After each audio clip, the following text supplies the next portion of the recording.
आप श्री शिव महापुराण की द्वितीय रुद्र संहिता के प्रथम सृष्टि खंड का श्रवण कर रहे हैं।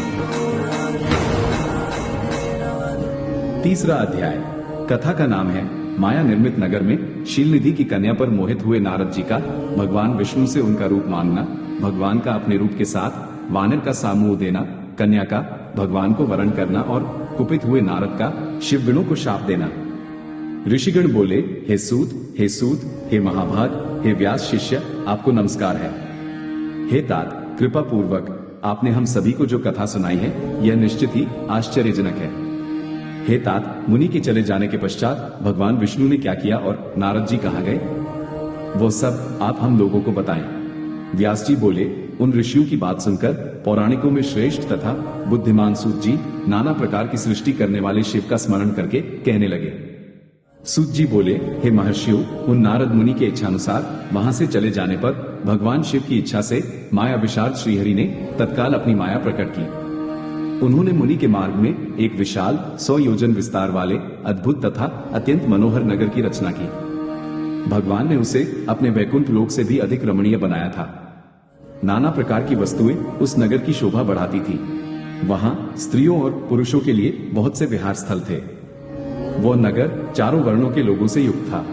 वहां शीलनिधि नामक ऐश्वर्यशाली राजा राज्य करते थे। वे अपनी पुत्री का स्वयंवर करने के लिए उद्यत थे। अतः उन्होंने महान उत्सव का आयोजन किया था। उनकी कन्या का वरण करने के लिए उत्सुक हो चारों दिशाओं से बहुत से राजकुमार आए थे, जो नाना प्रकार की वेशभूषा तथा सुंदर शोभा से प्रकाशित हो रहे थे। उन राजकुमारों से वो नगर भरा पूरा दिखाई देता था। ऐसे राजनगर को देख नारद जी मोहित हो गए। वे कौतुकी कामासक्त नारद राजा शीलनिधि के द्वार पर गए। मुनिश्रेष्ठ नारद को आया देखकर राजा शीलनिधि ने उन्हें श्रेष्ठ रत्नमय सिंहासन पर बिठाकर उनका पूजन किया। तत्पश्चात राजा ने श्रीमती नामक अपनी सुंदरी कन्या को बुलवाकर उससे नारद जी के चरणों में प्रणाम करवाया। उस कन्या को देखकर नारद मुनि चकित हो गए और बोले, हे राजन, ये देवकन्या के समान सुंदरी तथा महाभाग्यशालिनी कन्या कौन है? उनकी ये बात सुनकर राजा ने हाथ जोड़कर कहा, हे मुने, यह मेरी पुत्री है, इसका नाम श्रीमती है। अब इसके विवाह का समय आ गया है। ये अपने लिए सुंदर वर चुनने के निमित्त स्वयंवर में जाने वाली है। इसमें सब प्रकार के शुभ लक्षण लक्षित होते हैं। हे महर्षि, आप जन्मस्थ जातक ग्रहों के अनुसार इसका संपूर्ण भाग्य बताएं और ये मेरी पुत्री कैसा वर प्राप्त करेगी ये भी कहें। राजा के इस प्रकार पूछने पर काम से विह्वल हुए मुनिश्रेष्ठ नारद उस कन्या को प्राप्त करने की इच्छा मन में लिए राजा को संबोधित करके यह वाक्य बोले, हे भूपाल, आपकी यह पुत्री समस्त शुभ लक्षणों से संपन्न, परम सौभाग्यवती, धन्य और साक्षात लक्ष्मी की भांति समस्त गुणों की आगार है। इसका पति निश्चय ही भगवान शंकर के समान वैभवशाली, सर्वेश्वर, किसी से पराजित न होने वाला, वीर, काम विजयी तथा संपूर्ण देवताओं में श्रेष्ठ होगा। ऐसा कहकर राजा से विदा लेकर इच्छानुसार विचरने वाले नारद मुनि वहां से चल दिए। वे काम के वशीभूत हो गए थे। शिव की माया ने उन्हें विशेष मोह में डाल दिया था। वे मुनि मन ही मन सोचने लगे कि मैं इस राजकुमारी को कैसे प्राप्त करूं? स्वयंवर में आए हुए नरेशों में से सबको छोड़कर ये एकमात्र मेरा ही वरण कैसे करे? समस्त नारियों को सौंदर्य सर्वथा प्रिय होता है। सौंदर्य को देखकर ही वह प्रसन्नता पूर्वक मेरे अधीन हो सकती है, इसमें संशय नहीं है।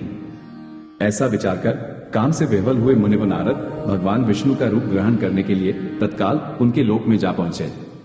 वहां भगवान विष्णु को प्रणाम करके वे यह वचन बोले, हे भगवान, मैं एकांत में आपसे अपना सारा वृतांत कहूंगा।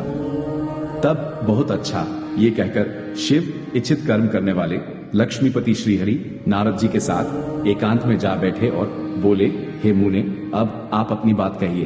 तब केशव से मुनि नारद जी ने कहा। नारद जी बोले, हे भगवान, आपके भक्त जो राजा शीलनिधि हैं, वे सदा धन पालन में तत्पर रहते हैं। उनकी एक विशालोचना कन्या है जो बहुत ही सुंदरी है। उसका नाम श्रीमती है। वह जगन मोहिनी के रूप में विख्यात है और तीनों लोकों में सबसे अधिक सुंदरी है। हे विष्णु, आज मैं शीघ्र ही उस कन्या से विवाह करना चाहता हूँ। राजा शीलनिधि ने अपनी पुत्री की इच्छा से स्वयंवर रचाया है, इसलिए चारों दिशाओं से वहां हजारों राजकुमार आए हुए हैं। यदि आप अपना रूप मुझे दे दें तो मैं उसे निश्चित ही प्राप्त कर लूंगा। आपके रूप के बिना वह मेरे कंठ में जयमाला नहीं डालेगी। हे नाथ, मैं आपका प्रिय सेवक हूँ, अतः आप मुझे अपना स्वरूप दे दीजिए, जिससे वह राजकुमारी श्रीमती निश्चय ही मुझे वरण कर ले। सूत जी बोले, हे महर्षियों, नारद मुनि की ऐसी बात सुनकर भगवान मधुसूदन हंस पड़े और शंकर के प्रभाव का अनुभव करके उन दयालु प्रभु ने उन्हें इस प्रकार उत्तर दिया। विष्णु बोले, हे मुने, आप अपने अभीष्ट स्थान को जाइए।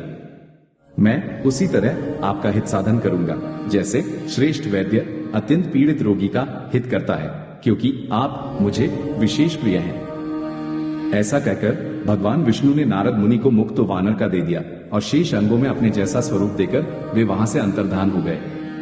भगवान की पूर्वोक्त बात सुनकर और उनका मनोहर रूप प्राप्त हो गया समझकर नारद मुनि को बड़ा हर्ष हुआ। वे अपने को कृतकृत्य मानने लगे, किंतु भगवान के प्रयत्न को वे समझ न सके। तदनंतर मुनिश्रेष्ठ नारद शीघ्र ही उस स्थान पर जा पहुंचे जहां राजा शीलनिधि ने राजकुमारों से भरी हुई स्वयंवर सभा का आयोजन किया था। हे विप्रवरों, राजपुत्रों से घिरी हुई वह दिव्य स्वयंवर सभा दूसरी इंद्र सभा के समान अत्यंत शोभा पा रही थी। नारद जी उस राजसभा में जा बैठे और वहां बैठकर प्रसन्न मन से बार बार यही सोचने लगे, मैं भगवान विष्णु के समान रूप धारण किए हूँ, अतः वह राजकुमारी अवश्य मेरा ही वरण करेगी, दूसरे का नहीं। मुनिश्रेष्ठ नारद को यह ज्ञात नहीं था कि मेरा मुंह कुरूप है। हे विप्रो, उस सभा में बैठे हुए सभी मनुष्यों ने मुनि को उनके पूर्व रूप में ही देखा। राजकुमार आदि कोई भी उनके रूप परिवर्तन के रहस्य को न जान सके। वहां नारद जी की रक्षा के लिए भगवान रुद्र के 2 गण आए थे, जो ब्राह्मण का रूप धारण करके गूढ़ भाव से वहां बैठे थे।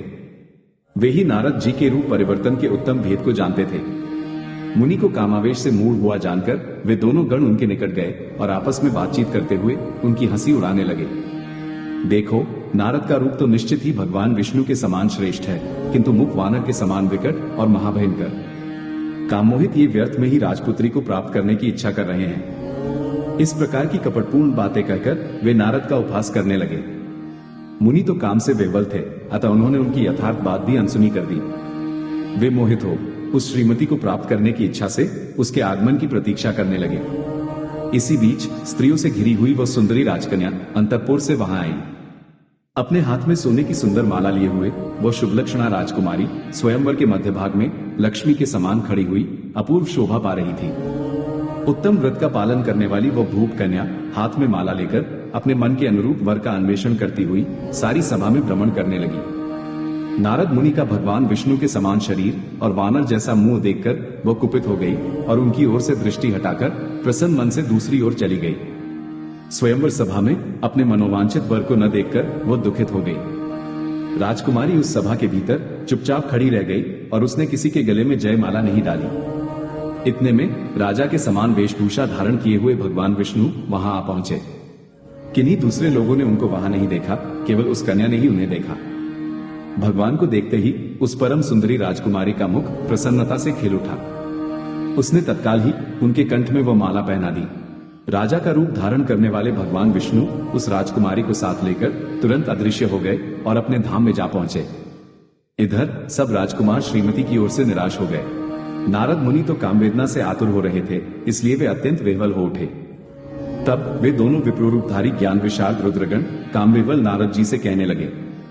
गण बोले, हे नारद, हे मुने, आप व्यर्थ ही काम से मोहित हो रहे हैं और सौंदर्य के बल से राजकुमारी को पाना चाहते हैं। वानर के समान अपना घृणित मुंह तो देख लीजिए। सूत जी बोले, हे महर्षियों, उन रुद्रगणों का यह वचन सुनकर नारद जी को बड़ा विस्मय हुआ। वे शिव की माया से मोहित थे। उन्होंने दर्पण में अपना मुंह देखा। वानर के समान अपना मुंह देखकर वे तुरंत ही कुपित हो उठे और माया से मोहित होने के कारण उन दोनों शिवगणों को वहां ये शाप दे दिया, तुम दोनों ने मुझ ब्राह्मण का उपहास किया है, अतः तुम दोनों ब्राह्मण के वीर्य से उत्पन्न राक्षस हो जाओ। ब्राह्मण की संतान होने पर भी तुम्हारे आकार राक्षस के समान ही होंगे। इस प्रकार अपने लिए शाप सुनकर ज्ञानियों में श्रेष्ठ वे दोनों शिवगण मुनि को मोहित जानकर कुछ नहीं बोले। हे ब्राह्मणों, वे सदा सब घटनाओं में भगवान शिव की इच्छा मानते थे, अतः उदासीन भाव से अपने स्थान को चले गए और भगवान शिव की स्तुति करने लगे। इस प्रकार श्री शिव महापुराण के अंतर्गत द्वितीय रुद्र संहिता के सृष्टिखंड में नारद मोह वर्णन नामक तीसरा अध्याय पूर्ण हुआ।